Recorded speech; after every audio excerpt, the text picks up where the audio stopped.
Warning. The following podcast is utter nonsense and may cause agoraphobia, kleptomania, insomnia, and oppositional defiance disorder. We are required by law to provide you with this disclaimer for hazardous materials.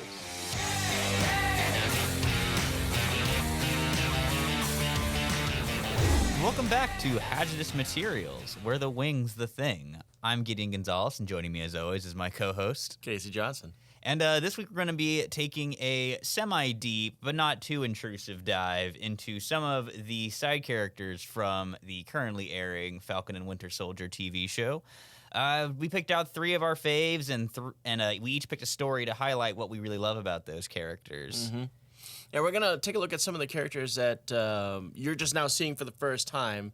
But, I mean, we've been reading these guys for decades, so we're hoping to shed some light on this for you. So, first off, in case you've ever wondering, what's the deal with that cool French kickboxer, Batroc the? Yes, in fact, the Batroc is a master of the, was it Savate? Yes. French foot boxing. If you've never seen that, that's what he do. First appears in Tales of Suspense number 75, a very fun little issue where involving the introduction also of Sharon Carter. He kicks a lot of ass, but he has been played for laughs more than a few times. It's true. The most recent tip, he was in a Thunderbolts 3-issue for King in Black. And it ruled. And he was pretty fucking badass in it. Yeah, my favorite thing in it is, so they're fighting some Venoms, being that it's King in Black. And you fight Venom sometimes. You do. And one of their guys, because it's very much...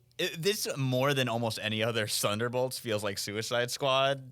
This is very much the answer to Suicide Squad. So, one of their guys, they got some Z-lister electric guy who's got some, like, gauntlets. And he dies very quickly. I've never even seen the guy. I'm pretty sure that was his first and last appearance. And so, after he dies, Batroc takes the dude's electro gauntlets off and puts them around his ankles so he can have electrified kicks. And it's very sick. Juan Ferreira does the art, and it's gorgeous. As you can, this high kick he's doing with the guy is really cool. I think this is Mr. Fear he's got at the end of his foot right there. Mr. Fear was very obnoxious in that book. Yeah, he really was. Mr. Fear, might as well dive a little bit into him, is a Daredevil villain who tends to do the whole skull over his face just like Taskmaster. And they even comment on it. Taskmaster asked him why he stole his look. Yeah, it's like, what's up with that, man? But despite Mr. Fear predating Taskmaster by a good 15 years. Now, my Batroc the Leaper story...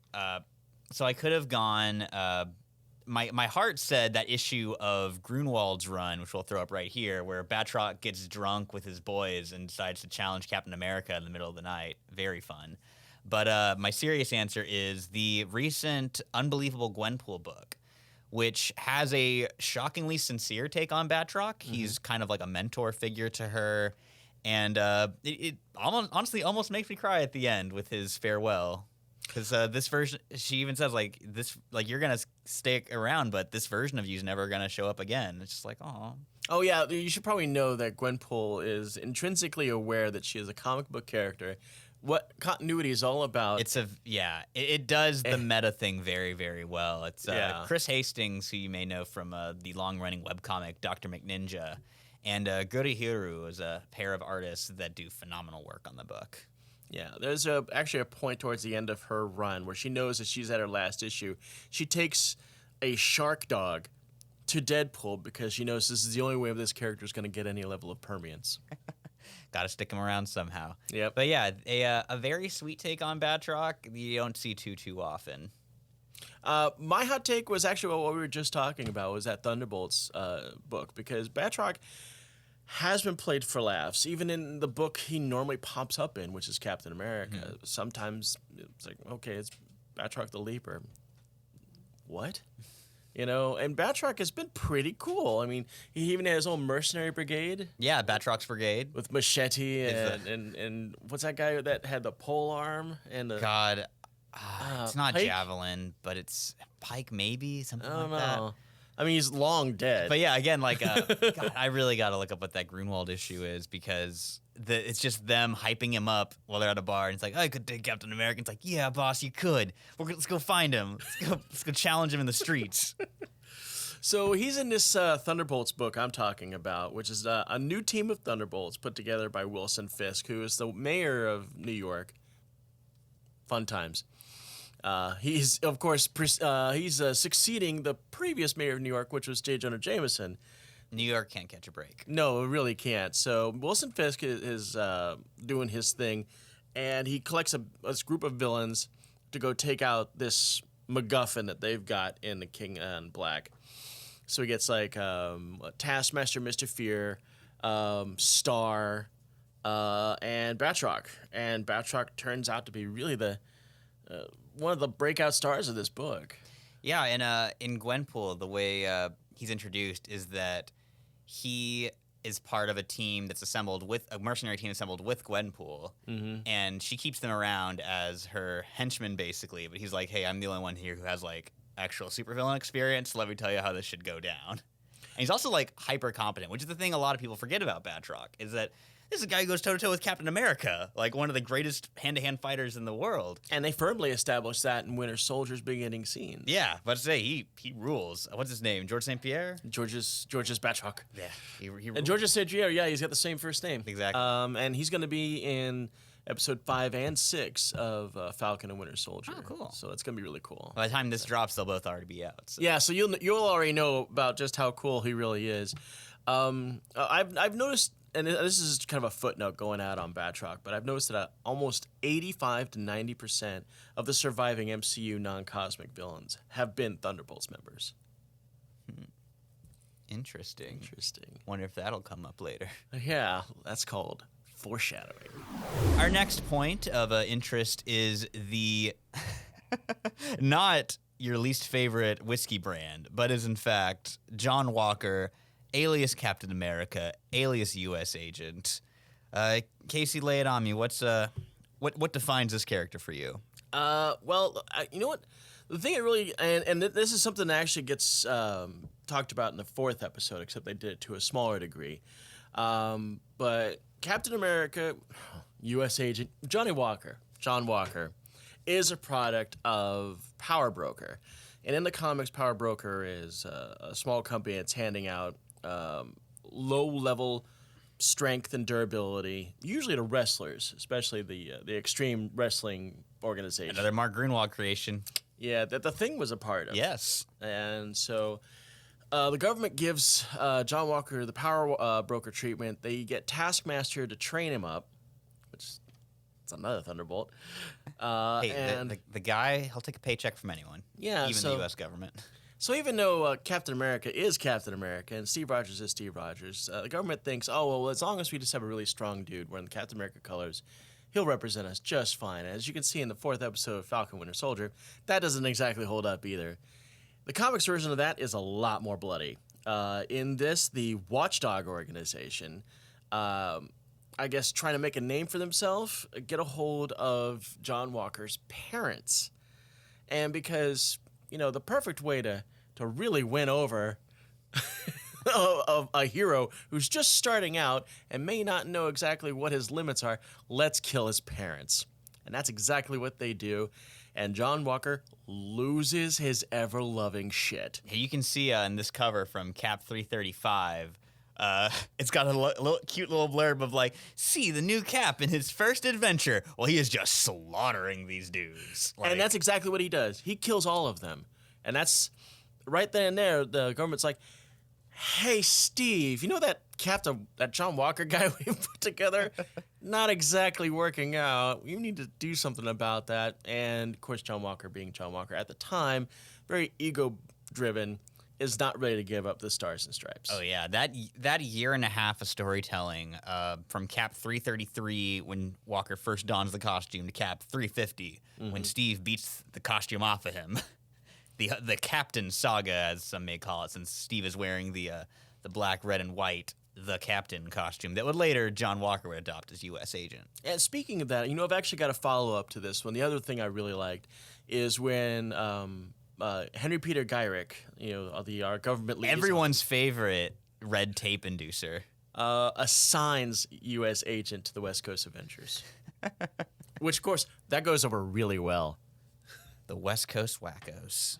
a series that got a whole lot of attention from WandaVision because of the White old Vision. White Vision, quarter bin fodder himself. Yeah. Marker of, well, this probably isn't a good comic, but now it's like $50 to $100. So, And the funny thing is that issue that showcases the White Vision for the first time is actually a redo of the very first appearance. yeah, because Vision. John Byrne never had an original idea in his life, so coming for him.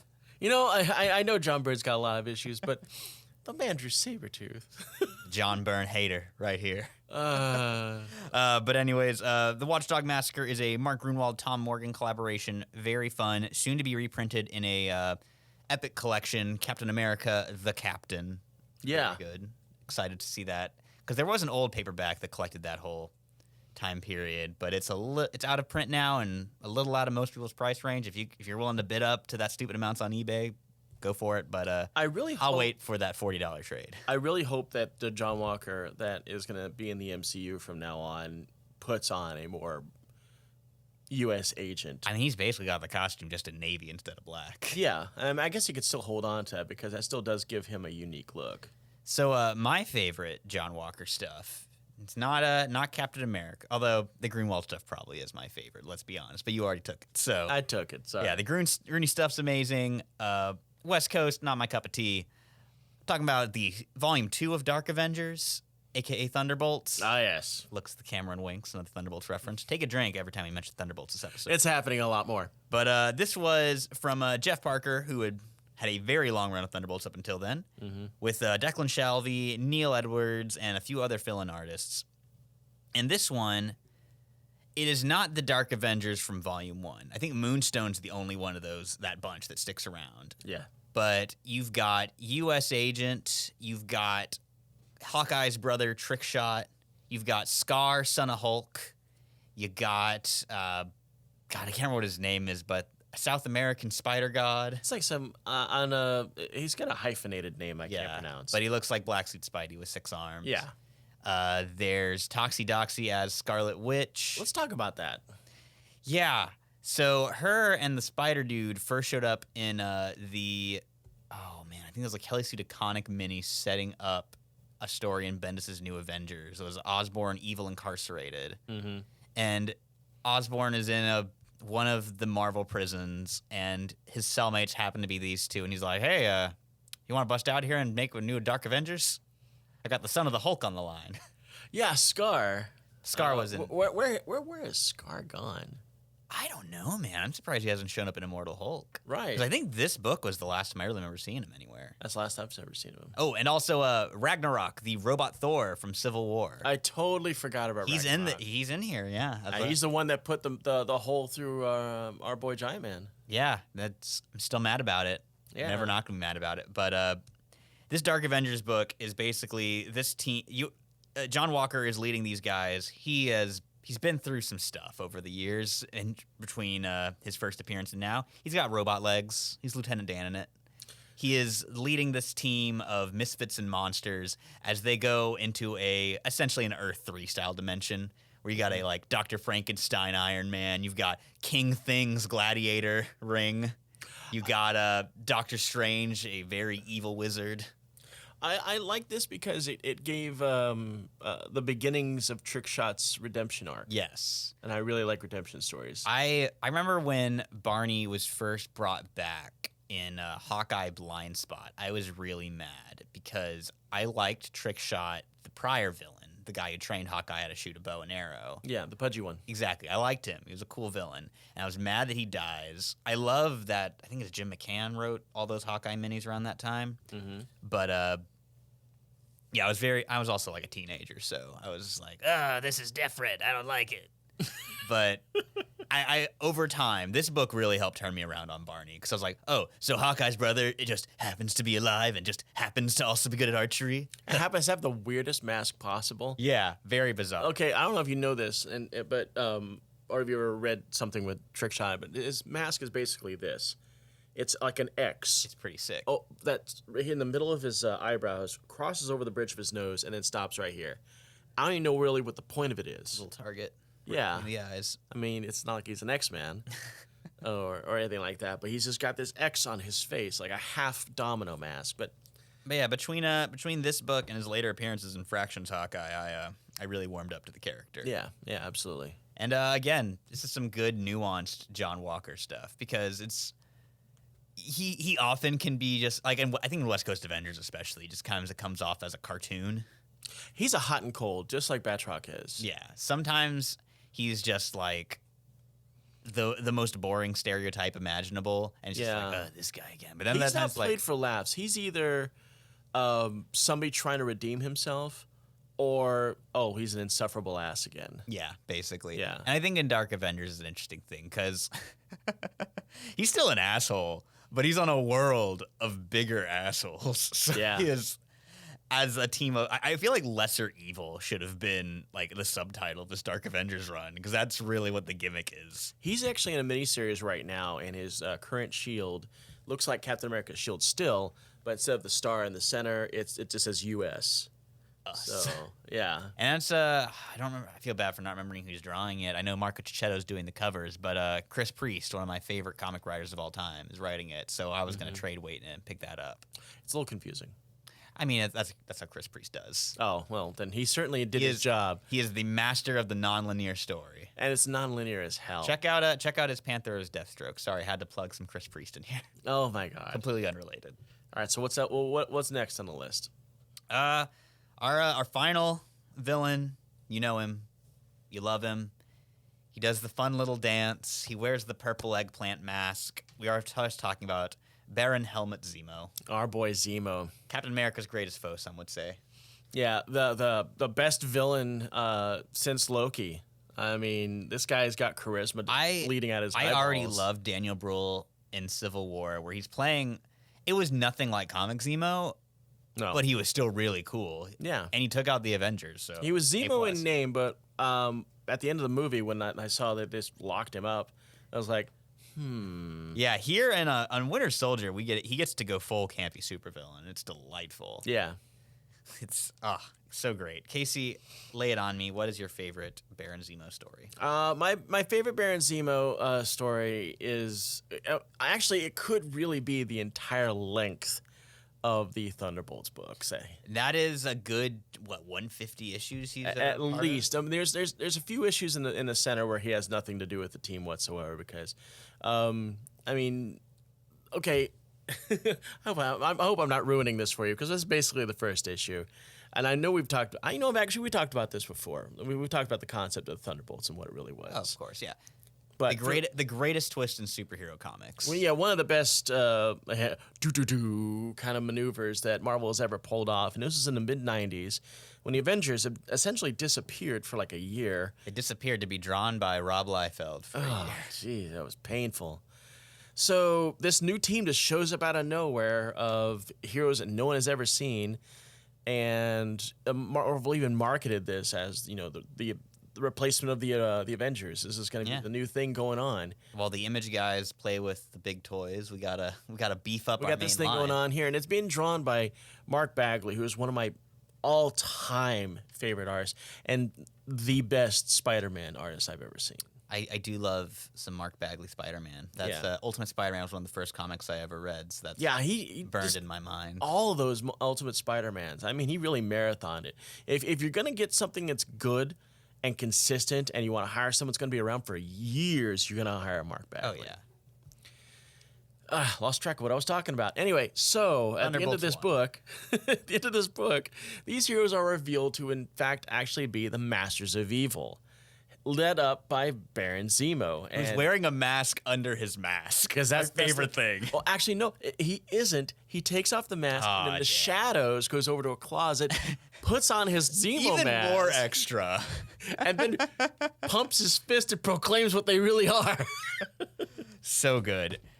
It's a status quo that couldn't last forever because by the end of the year, the Avengers come back, they clean Zemo's clock, and then Hawkeye takes over. Like 80% of the Thunderbolts realize, doing this hero thing, we kind of like doing this hero thing. And Hawkeye's like, hey, I was a supervillain once. I'll help these guys on the straight and narrow. And then Zemo leaves the book for a while and takes Techno with him, which is the only other Thunderbolt that's really loyal to him. And then he becomes a foil for the Thunderbolts for a while. Then he comes back, leads the team again, during the Swordsman era, and then even does a heel. He does a face turn, and becomes a legitimate hero type for Counter Earth. He's like the Earth that is constantly rotating on the other side of the sun from Marvel's Earth. So we can't ever see it. Yeah, it's a secret Earth. But once Zemo figured out, this is my place now. I mean, his ego is what really drove him to become a hero. Which Counter is great. Earth is where no one knows you profited off of Nazi gold. Exactly. So Zemo is a hero there, and he comes back, and he's also one of the instrumental people that helps solve the Moonstone problem. When Moonstone takes in a second Moonstone stone into her. Had the stones to do it. Yep, so Zemo was there to take care of that. So since then, Zemo has really kind of been... He just does what Zemo does. He's not really a villain per se, but I mean, if it suits Zemo, Zemo's going to do it. He's pretty well back to being full-time villain. Oh, he is a full-time heel this time, but I mean, they still kind of write him as just doing what it suits Zemo. Yeah.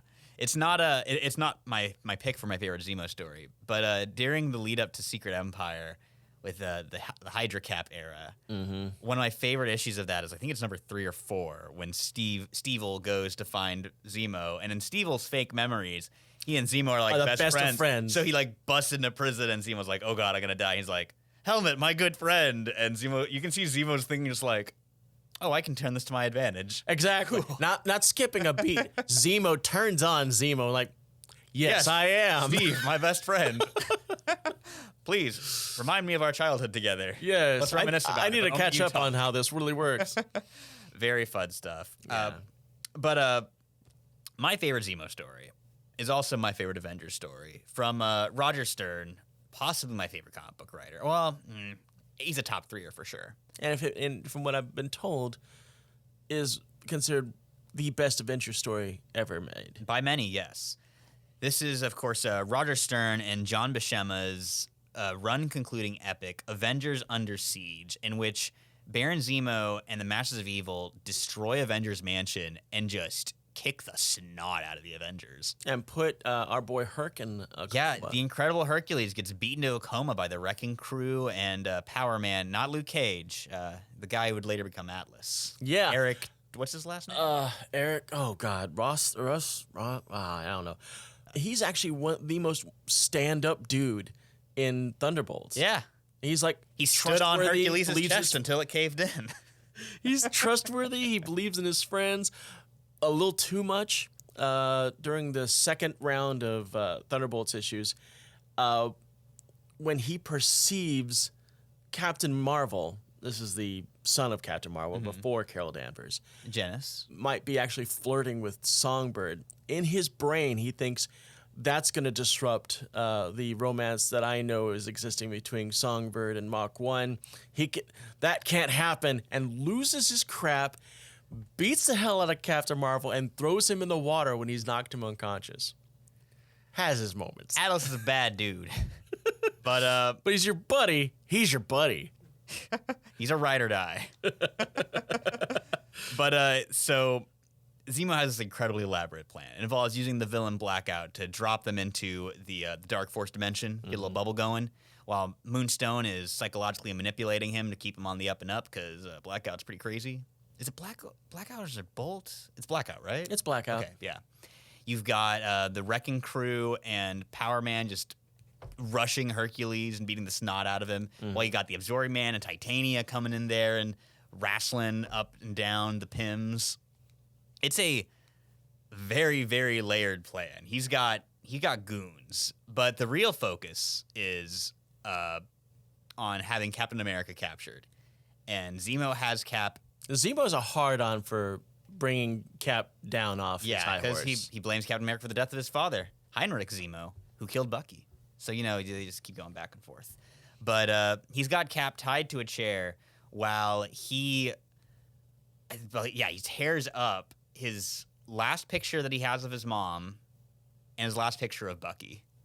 Well, at the time was quite dead. He had Mr. Hyde bring him, is either Mr. Hyde or Fixer, one of the two, brings him his Steve Rogers steamer trunk that stayed around like since the 40s.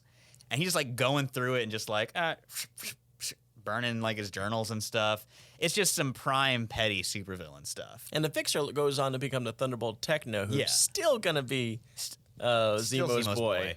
And but the ultimate, like, kind of the ending is, as you can see from this cover of the final issue, is Avengers Mansion is destroyed, and Cap and Zemo just have a knockdown, drag-out brawl while all of Zemo's plans crumble around him. And just like in Civil War, though, Zemo ultimately wins. He has successfully fractured the Avengers. The lineup changes after this issue. Yeah. He destroyed their home. He's destroyed irreplaceable artifacts of Captain America's life. They put Jarvis in the hospital. Yeah. Like, it's so good. It's available, I believe they did a few epic collections of Roger Stern's Captain America run. Might be out of print, though, but still can readily be found on Marvel Unlimited, and these are from like the mid-late 80s, so back issues aren't crazy hard to find. I saw Under Siege is actually in print right now, and it uses the cover of Zemo fighting Captain America. Pick it up. It's great.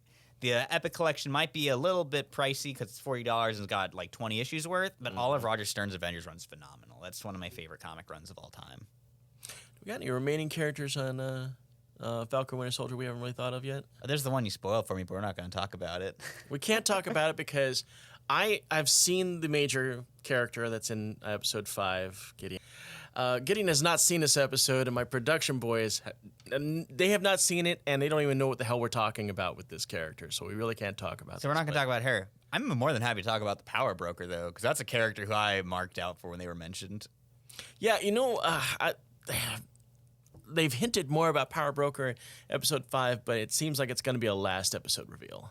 So my personal favorite Power Broker thing was in Nick Spencer's Ant-Man run. Power Broker is running a supervillain app called Hench. I've seen that. It's that was great. great. It's a ton of fun. Very fun, silly story. That sounds like something a Taskmaster would have put together. Taskmaster uses Hench in the series. Of course he does. And there's the great bit where Scott Lang goes, "My arch nemesis, Taskmaster." And Taskmaster's like, "What?" And he's like, "Yeah, we fought like 3 times." And he says, "Buddy, I fight everybody." Yeah, no kidding. It's like, I just happen to bump into you a lot. But that's actually true. The first 2 appearances of Taskmaster were heavy Ant-Man stories. Yeah. When Hawkeye and Ant-Man team up, somebody's gonna get it. Yeah, the arrow thing. Yeah, that was a Taskmaster thing, and of course, Taskmaster's first appearance, which I believe is Avengers 190 or 195. I think it's 190. 195. But anyway, or 193. That's a George Perez bit of just beauty. And that's a George Perez-ass design if you ever see one. Oh yeah, absolutely. You got Buccaneer boots. My man, 2 years later was like, all right, but what if I just did a half blue and half orange mask instead of this skull and cape bit and made Deathstroke? Yeah, I mean, who would have ever thought? It's like I'm gonna make this villain who has a backpack quiver and a cape, and I'm gonna make it work, and he does because it goes through a hole in his cape. It's like how Blade's got his little sheath on the back of his jacket. Exactly. Which, that sword can't possibly work because your arm is only as long as it's going to be. Come on, There's man. a curve to it, maybe. Oh, no. I don't know. It was a bullshit You edit. can't. Hey, we're not going to knock Blade's drip here. Blade does have, what do the kids call it? Drip? Yes. You have to explain what exactly He's got that Ric Flair drip. He dresses Is that a swagger? Is that what we're talking about here? Is he based? Well. Is that what it is? Is that the new thing? Somebody called me based yesterday, and I had no idea what the hell it was. We based and Blade pilled? Yeah. I was like, hey, Ironshock, you are so based. I'm like, okay, I got to look that up. Confident of yourself or in swagger or coked out of your brain. I'm like, I guess, all right. Another great pair of characters that I was very stunned to see on the show because I thought they were still in a legal entanglement, but Disney money works wonders. The Bradleys, I was shocked to see them. Isaiah and Eli. Yeah. They were locked up in legal? Yeah. Oh my God, what's his name? It's something Morales. No, I'll have to look up it. Oh, I'm Mads sure Morales? No, not Rags Morales. I don't remember what his name is, but the writer for Truth, Red, White, and Black had some form of ownership over the characters, and then he passed away. And so there is a whole legal mess between his family and Marvel trying to figure out what they could do with the characters. That's why they introduced a new Patriot in the Nick Spencer Captain America stuff. I wondered about that. Yeah, because they just couldn't use Eli for a while. And Eli Bradley was my favorite of the Young Avengers, so I was really bummed out to see his legacy kind of just get erased like that. But I'm really happy to see they made things work and they got to be on the show because Isaiah Bradley. Why Eli kind of disappeared from the whole Young Avengers thing, and I guess that explains why Young Avengers didn't last. His very first long. appearance in like a decade was at the wedding of Hulkling and Wiccan, which I guess should have been my first sign that things were changing. But I was just like, oh, that's cool, a little silent cameo. I had no idea that was the reason why. I was so frustrated by that. I was like, how arbitrary. But yeah. These characters basically only have, because of that, they basically have one story each. Isaiah Bradley's got the excellent Truth, Red, White, and Black, drawn by Kyle Baker, which has like a kind of Tuskegee experiment style origin for the Super Soldier Serum, which excellent read. Currently out of print and really expensive, maybe on Marvel Unlimited. Track it down if you can. So it seems like the MCU is starting to kind of see the Young Avengers slowly but surely. Yeah, because we have Eli pop up on this show. They recast Cassie Lang, which kind of bummed me out. Well, I mean, they had to age her up. Yeah, but they already had her recast in Endgame. They're recasting that girl. I guess. I'm not going to even try to defend it. They just did it. Yeah, that was kind of shitty. Yeah, and she didn't even find out about it until it was announced. Oh, that sucks. Yeah. Yep. So we got Kate Bishop going to be on the Hawkeye show. On Hawkeye show. We got the WandaVision twins, which may or may not be gone because in the last episode of WandaVision, we heard their voices. So it sounds like to me like she's just trying to find the alternate universe that they're in. So we got that. That's 4 people right there. It's quite a few. What we got else? Skrulls, so we can get some Hulkling up in here. Yeah, Marvel Boy. We could probably get Marvel Boy in here somehow. Yeah, I love Marvel Boy. That gross. You know what? Marvel Boy would be a great addition to Captain Marvel 2. Yeah, that movie's already getting pretty stuffed though. It really is. You got Monica, you got Kamala, you got whatever new villains they're introducing. They need hoping for Moonstone. That's I actually hope that Carol Danvers pops up in the Miss Marvel TV show. Oh, she probably will, like in the last episode. God, I'm actually still crossing my fingers that they're gonna pull some last-minute stunt casting with Falcon Winter Soldier and bring our boy Chris Evans in for a little old man cameo. Little Joe Biden cap again. Yeah, because they keep referring to Captain America being gone. And throughout the entire show, they keep referring to him being gone, even though he's Joe Bidening somewhere. He's just being old and but I mean, come on, be old over sitting on here. all of his time secrets. Which, you know what, him going old is actually something that's happened in the Marvel Universe before, and then, the serum got, somebody threw some electricity in there, and then he got his youth back. Yeah, it was complicated. It was very complicated, but it's nothing the MCU can't do. What was his name? It was like Mr. Bubbles or something, a guy with like bubble wand power. It wasn't Madcap. Yeah, there was some Rick Remender's Captain America run. There was some he had like a bubble pipe, and he somehow turned off Steve's serum, and that's actually why Sam became Captain America in Remender's run. Oh, okay. Yeah. Which then led to Sam running a gauntlet of classic Steve villains and them retconning away Snap Wilson, which I was stunned to find was still in canon by that point. I was too. I mean, they'd already retconned Falcon's origin one time. Mm-hmm. So to hear them do it again, I think they were just... I loved the Uno reversal of the reveal, though. Yeah. Where it's just like, oh, the backstory that was a Red Skull Cosmic Cube creation? Psych. That's the original one. He Cosmic Cubed what we thought was the actual one into being a fake one. It was... So for those of you who don't know, Snap Wilson was an incredibly offensive and stupid story where it revealed that Sam Wilson was not actually a social worker. He was, in fact, a pimp named Snap Wilson. From the 70s. Yeah, not Steve Englehart's brightest hour. No. Who got brainwashed by the Red Skull with a cosmic cube to give him bird powers to be a spy against Captain America. And that was canon for like 40 years. Yeah. Insane. Yeah, because Falcon was basically Captain America's partner during the 70s. So much so that Captain America's title became Captain America and Falcon. And the Falcon. He's wearing that green lucha outfit. Yeah, and then the green and gold then gave way to the red and whites, which he wore for a very long time. Yes. And still looked like a lucha outfit for a while, and eventually he got a slick-looking hero suit. Yeah. And then he became Captain America, and now he's... And that Captain America suit is tight. Very good. I really don't like his current Falcon look. The red on black. You need to have some white in there. I don't... as far as I'm concerned, he's still wearing the Captain A outfit. Yeah, and up in here he is. He is. This is my headcanon. And I think we've dawdled on long enough. One note that we might have to splice into an earlier part of the segment is Robert Morales was the co-creator of the Bradley family. So that's definitely something you should also look into. The whole Isaiah Bradley thing is really a good story. It's good stuff. So once again, give us a like, give us a subscribe, hit the bell if you want us to. Give us money. Look at our socials. All that stuff. But what's our next episode going to be about? It's going to be another fight. It's fight night. It's fight night. We're doing a DC. Now I make the heroes. Casey makes the villains. Be there.